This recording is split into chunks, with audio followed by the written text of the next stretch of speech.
mas o mercado tem duas formas, tem algumas formas, mas duas são as principais formas de ganhar dinheiro.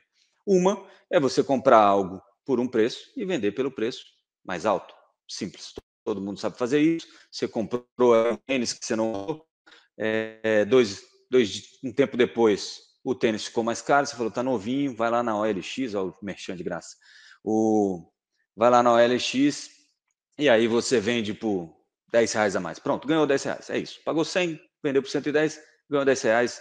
Isso é o que a gente chama de ficar long, né? O mercado usa essa expressão de você ficar long, que é ficar comprado em alguma coisa. Então, eu compro essa coisa porque eu acho que vai subir lá na frente. E a outra forma é você ficar short, é shortear o mercado, que é vender algo que às vezes você tem ou não tem, para recomprar lá na frente por um preço mais barato. É do mesmo jeito de comprar e vender mais caro, só que ao contrário, né? Como se fosse o seguinte: eu tenho eu tenho um celular que vale R$1.000 hoje, eu vendo, porque eu acho que ele lá na frente vai valer 800. E lá na frente ele vai ser bom para mim, eu recompro ele por 800, ganhei R$200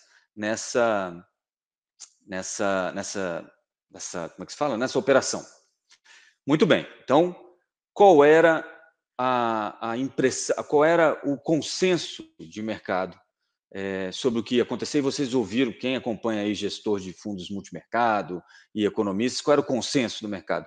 Que o mercado estava long Ibovespa, comprar Ibovespa, e short em S&P, ou short em Estados Unidos, quer dizer, vendido em Estados Unidos. O que isso quer dizer na língua das pessoas comuns, né? Quer dizer que o mercado apostava numa alta no Ibovespa com Lula. Veja, ninguém aqui estava apostando contra Lula, muito pelo contrário.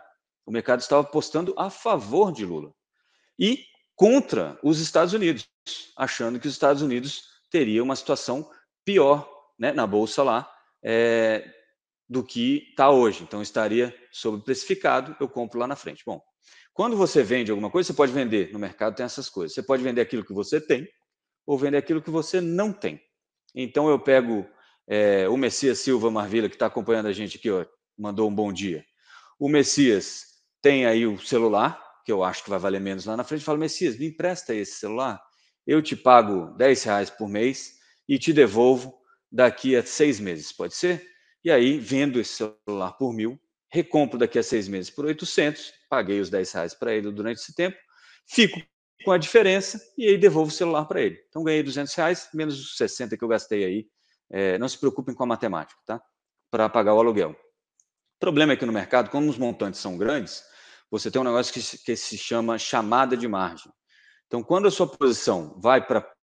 Quando você está vendido, né? Então, eu vendi algo e o mercado fala assim, olha, você precisa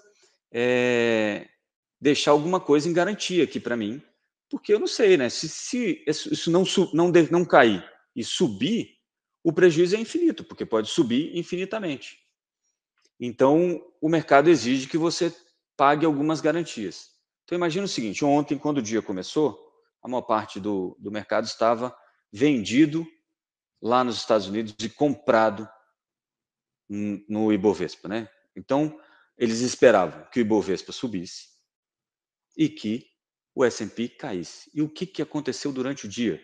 Exatamente o contrário. O Ibovespa caiu e o S&P subiu. E aí muita gente tem que desfazer a posição que estava. E isso vai causando uma bola de neve. E foi isso que a gente foi vendo. Então o juro subiu, tem muita gente também comprada em pré-fixado, imaginando que a inflação vai arrefecer. E aí, com gastos mais altos, você tem que imprimir mais dinheiro. E aí os juros sobem. E aí o seu pré-fixado, que deveria cair, começa a subir, então você tem que desfazer essa posição. Quando você coloca mais papel na rua para vender, o preço do papel sobe e a taxa de juros, a taxa de juros sobe e o preço do papel cai. Então você começa a ter juros futuros mais para frente, mais altos. E aí vamos voltar aqui para o nosso... Eu espero que vocês tenham entendido. Quem não entendeu, por favor, me avisa aí, porque isso é muito importante que vocês entendam para entender esse negócio de mercado nervosinho. Não existe isso. Esqueçam isso. Isso aí, funciona para a gente conversar no bar, falar, esses caras só estão atrás do dinheiro, eles não estão nem aí para nada, eles não se preocupam com o social, o que é uma verdade ou uma mentira, não dá nem para dizer, mas a função do mercado é gerar lucro, é ganhar dinheiro. Então, quando as coisas vão para onde eles não imaginavam que ia acontecer, e eles imaginavam o Lula lá do primeiro mandato, eles têm que... E foi mais ou menos isso seu. Além disso, toda essa fala criou um risco Brasil mais alto. E aí muita gente foi se defender no dólar. Por isso que o dólar, aí vamos começar com o dólar aqui. Por isso que o real, aí Matheus, o real entre os emergentes foi a moeda com a pior performance ontem, mas assim, de longe, o won sul-coreano aqui, rúpia indiana, peso filipino, peso argentino, rapaz, ficaram aí abaixo de 1% de queda. O real, 3,41. O resto do mundo, amigo, se valorizou. O rand sul-africano se valorizando. Então, assim, isso não a gente tem que entender, né, e é importante isso, o Lula sabe disso, que o que a gente fala quando está e o Bolsonaro aprendeu a duras penas também nos últimos 4 anos, que o que a gente fala quando é presidente da República, quando é representante de uma instituição importante, é ouvido. É simples. Então a gente não pode sair fazendo proselitismo como se nada fosse acontecer. E aí, basicamente, foi isso. O que causou? Né? Qual foi o resultado dessa coisa? O real, voltando, né, eu brinquei no meu Twitter, né, cada vez mais long Beto Carreira e short Disney, né, vendido em Disney, porque vai ficar difícil, né? E long Beto Carreira, porque agora vai todo mundo para Beto Carreira, porque para Disney vai ficar complicado de ir neste ano, pelo menos. A não ser que mude alguma coisa aí nos próximos dias.